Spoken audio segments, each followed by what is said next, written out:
If you got involved with manifestation, but not very much with self-development, you're doing it wrong. Manifestation is no different than self-development. It's actually a self-transformation journey in and of itself. People get it wrong. They say they're trying to manifest something, a desire, an SP, a relationship, a friend circle, a job, money, abundance of any kind. This mindset, this perception, and this way of framing manifestation proves us there is something wrong with this process. You never manifest something outside of yourself. You don't manifest money, but you manifest the version of you that can get, earn, and create and expand that money. You manifest the version of you that believes she's worthy of unconditional love. She's worthy of a healthy relationship. I like to be educated. Hello beautiful soul, and welcome to Creative Transformation. I'm Asla, and I help people like you to align their 3D realities with their full true potential. So if that's something you would like to do for yourself, don't forget to check out my links below and apply for one-on-one coaching. Today's topic is quite deep, but you need to let it sink in for a while, because that's something you get to understand, really truly comprehend over time by taking action and experimenting with your journey. Because many of us are already aware that manifestation is a process of self-transformation. A huge part of it consists of healing your past, removing past conditionings and limiting beliefs, reframing your story, changing your narrative, and designing a new version with a set of beliefs, emotions, thoughts, and reactions to embody as your new version. But the truth behind this gets even clearer when you take action and see it yourself, whether what you desire truly brings you the happiness that you were seeking, or the idea that you would get so happy and feel secure and relaxed when you have certain amount of money or a certain lifestyle. Most of the time we believe that when we have that desired reality,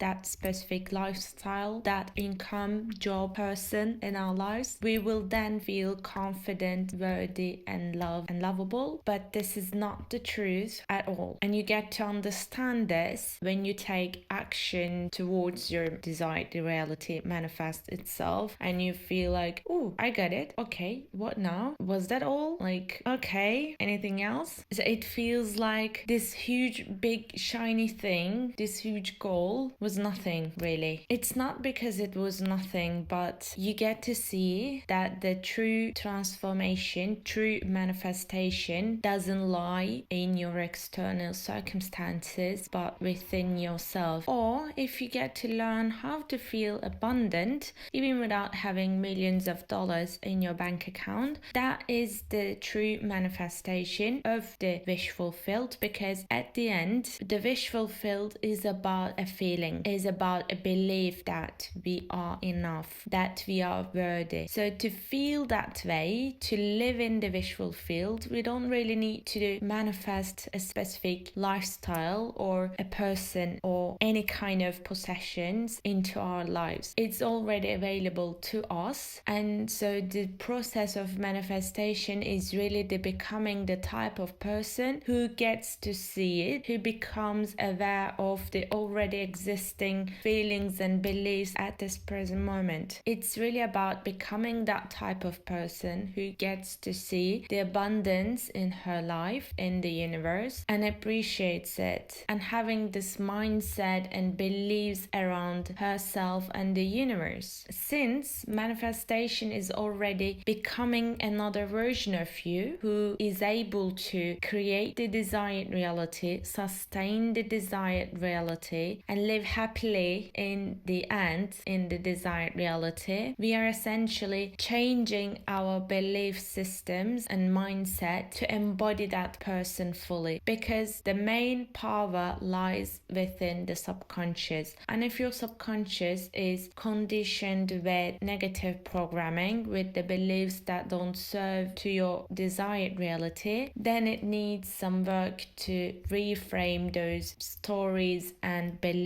so that you can automatically, easily and effortlessly think, feel and act in a way that your version, that 2.0 version, would think, feel and act in your desired reality or along the journey. Not only in the end, but also that version has been through these days as well as some other days that you will be going through to grow and manage to sustain your new frequency. And how she reacted to your circumstances, or how she would think or feel differently than you are, is the practical answer to how to manifest something, anything. The answer to this question, like how to manifest something, lies within the difference between you right now and the version of you that is living in the desired reality. And as this is a self-transformation journey, that we are transforming our identities, shifting the mindset, reframing the old narratives, we need to go through a profound healing process, because past is a big blockage for many of us. It's not actually past by itself, but it's how we perceive our past, how we give meaning to our past experiences, and most importantly, what's remained as a belief within our subconscious from this past. So going through a profound healing process is a must in manifestation. You can manifest anything here and there easily, but for a consistent and progressing way of manifesting requires some inner work. Not some, but quite a bit of inner work. Simply put, if you're still feeling resentful, angry or guilty about what happened in the past, or to the people involved in what happened in your past, it means you need to transmute that energy, that emotion into something that will serve to your new story. Because if you believe that you were treated unfairly or you felt unworthy, somehow you were unsuccessful, you can't build your new identity and new belief system upon these kind of wounds. That's why we need to heal those wounds and go through the healing process to have a solid foundation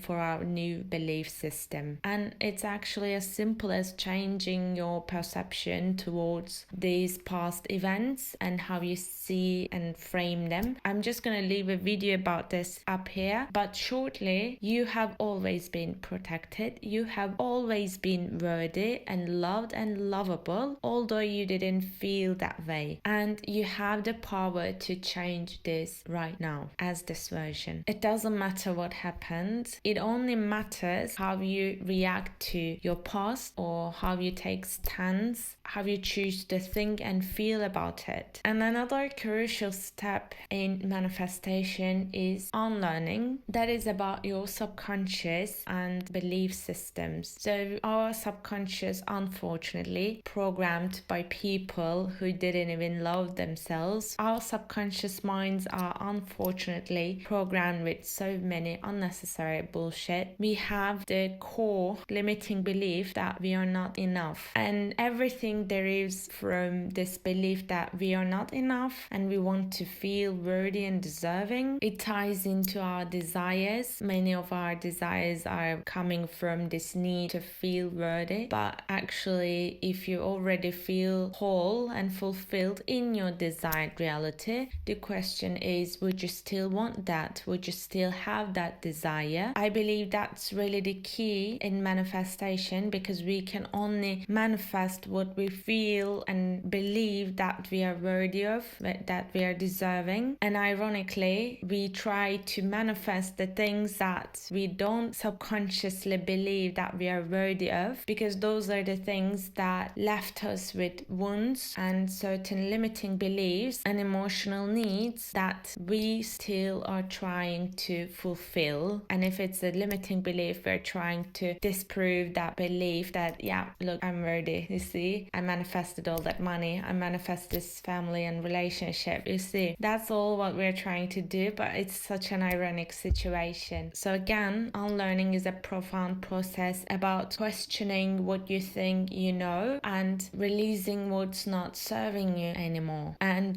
reframing your beliefs so that those beliefs can serve to your desired reality. And the second phase can also be named as unbecoming, because you are unbecoming the version, the 1.0 version, and trying to become the 2.0 version by this reprogramming. So what this essentially means is that we are changing the way we react, think, and feel on a daily basis. So we are changing our habits in general, because those habits became subconscious. They are automatic. They are so easy to do and safe. The subconscious is always trying to go back to the safe zone, but it's not serving us. If it did, we would already have our desired realities, right? So it means we need to change our emotional habits, thought patterns, habitual reactions and actions in order to manifest a new version, living in a new reality. And from the beginning onwards, from healing and through the healing journey and unlearning, unbecoming journey, what we have as a tool is compassion, self-compassion and self-love. And this is the basis for this big transformation journey, because without compassion, without forgiveness and loving ourselves fully and unconditionally, it's really difficult to believe that we are worthy or to heal the past stories and reframe the limiting beliefs. So self-compassion is truly the key. Self-love is the foundation. Self-love is a key that can unlock any doors. I always tell my clients that you don't need any techniques. The only technique you need is self-love. If you don't want to work anything at all, like go through the healing process, removing the limiting beliefs, affirming new beliefs and all that, just love yourself actively, proactively love yourself, because that works like magic. Trust me on this and try loving yourself fully. But again, shortly, self-love is not only doing self-care routines, bada. No, self-love is proactively proving yourself that you love yourself with your words, thoughts, emotions, and actions. The same way you expect to receive love from a romantic partner, you should show even more than that to yourself. This is the true self-love, and it should be unconditional. It should be accepting. It should be healing love. You can't reject yourself or your emotions or a part of yourself. The true love is unconditional. And as for the third and final step of manifestation comes the embodiment of the new version. This is really embodying the full potential that you hold within yourself, since we already designed that version who can manifest and maintain the desired reality. We know her mindset, we know her habits, we know what she eats first thing in the morning, we know how she dresses, how she conducts business, how she goes into business meetings, talks to people, thinks about herself, thinks about the universe, what are her beliefs, how she feels when there's challenge, how she reacts when she breaks up with her boyfriend. We gathered all these pieces together and designed that version, but now it's the time to embody her, actively give birth to this new new version in each step you take with your words, thoughts, emotions, actions, habits, shifting, making changes to your daily routine, your plans, your friend circle, your job, and your standards in a way that aligns with your best version. And there is a very practical question about this, and I always ask that to myself, and it really helps. How would my best version react to this? Or how would my best version feel about this? So if you really know her, like already empathize with her, you know her actions, you know her mindset and beliefs, you can easily get an answer to this question and quickly adopt that practice. And this final step requires quite a bit of mindfulness and awareness, conscious awareness, because it's easy to get caught up in the business of life or low vibrational emotions and pain and whatever is going on in our lives. But by staying actively conscious of what's going on in your body and in your external world, you create a space for yourself, a mindful space to choose the new version, because you always have a chance to choose. So you can choose to be like her, to act like her, think like her. When you create that space for yourself, it's like taking a deep breath and realizing that this is a situation where you can exercise this new version. Okay, this is like experimenting with the version. So it's actually fun. And this very moment, like this present moment, is the moment that you manifest the version, manifest the desired reality, because time is an illusion. There is no past, no future. This is really just the only moment that you can experience the desired reality and all the feelings associated with it, everything about this version of you. So it's very beneficial to practice some mindfulness and increase your level of awareness and consciousness, because it really helps, truly helps. It's like, again, another key to unlock any doors in the process of reality creation. So basically these are some of the steps that we rarely talk about, as manifestation is a topic that can be stretched quite far.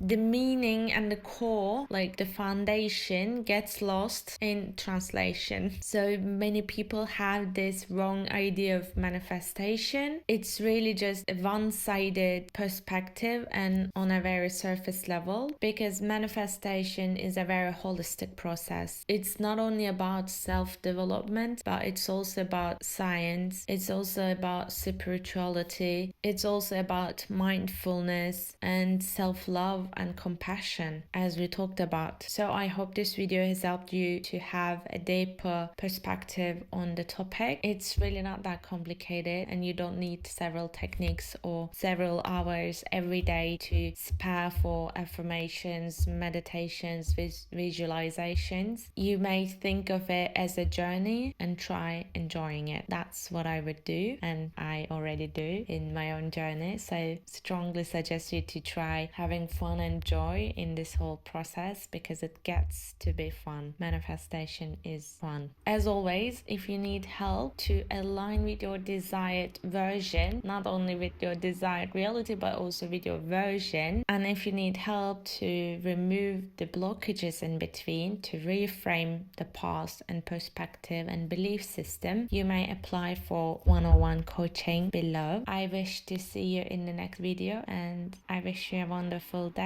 or night wherever you are watching this video. Bye.